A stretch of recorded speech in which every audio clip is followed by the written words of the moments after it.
very common understanding, a very fundamental teaching, no matter what religion you are, is death.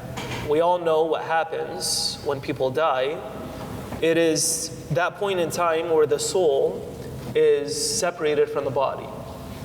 And we know that the body remains here in a temporal state while the soul is separated and judged by God.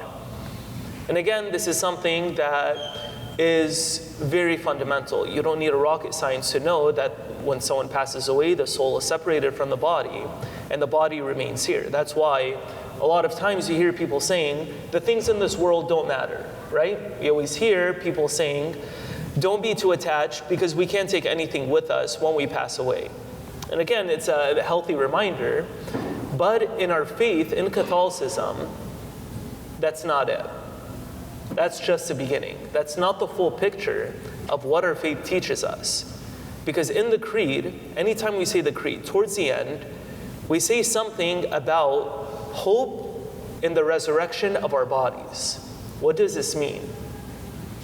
It means that at the second coming, when Christ comes again, we will all receive our glorified bodies, each and every one of us, because you can't have a human without a body. It's not complete. It's like having a chair but without the legs and the handles or the back seat. It's not a chair anymore. It becomes something else, some wooden pieces. And for us, we don't just become angels when our soul is separated from the body. At some point, we have to receive our body. Why is it so important for us to understand and know? Jesus dies on the cross, he's buried, and last week we all celebrated the resurrection of Jesus, Jesus rising from the dead with his body. But what kind of body? We see it in this gospel today. It says that the disciples were all together, and Jesus stood among them and said, Shlama immochon. And it said he showed them his hands and his side. And the disciples were glad when they saw the Lord. How is this possible? When the church teaches us that we are to have our glorified bodies, and Jesus is the Son of God, how does he still remain with the wounds that he had from the cross? Why did he keep them? It says that he showed them all of their wounds, and then we saw what happened with St. Thomas, how he wasn't believing. Why is that? Jesus wants us to see the bigger picture. He wants us to know the magnitude of our actions, of our bad actions, and how they could affect others, how they could have a ripple effect in other people's lives. Because again, we have this disguise, this veneer, whenever we hurt someone, with our words, with our actions, anything that we do, what do we say? We convince ourselves saying, they'll get over it. I just got mad for a few minutes. I said a few things I shouldn't have. Get over it. Stop being sensitive. Or in the back of our minds, whether it's relatives or whoever it is, we say, they're going to forgive me anyway.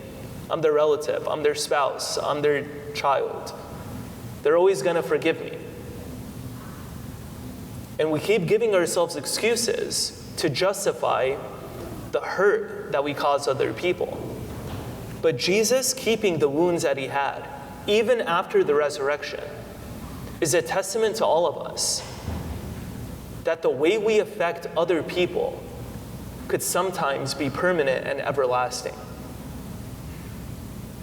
And the only way to cure ourselves of this, the only way to overcome the anger and the hatred and just being mean to people, is first looking at the wounds of Christ like St. Thomas did. Jesus commanded him. He said, put your finger here on my hand. Feel the wound in my hand. Put your hand in my side.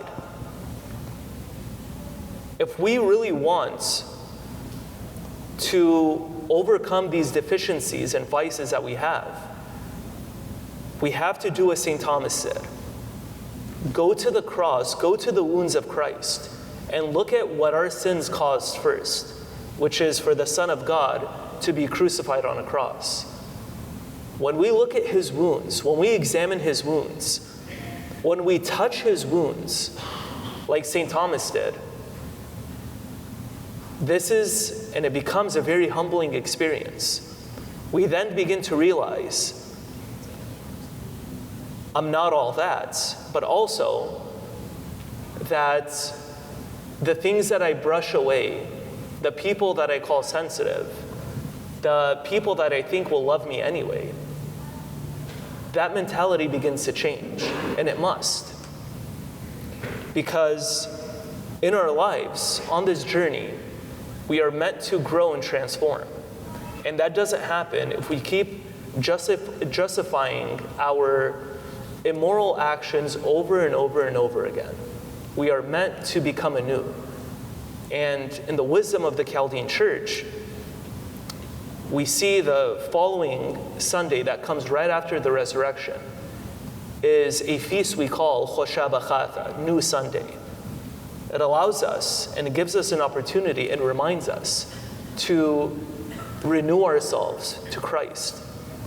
Maybe we were and still are the ones causing everlasting damage in other people's lives. Or maybe we were on the other end of it. Or maybe it was both.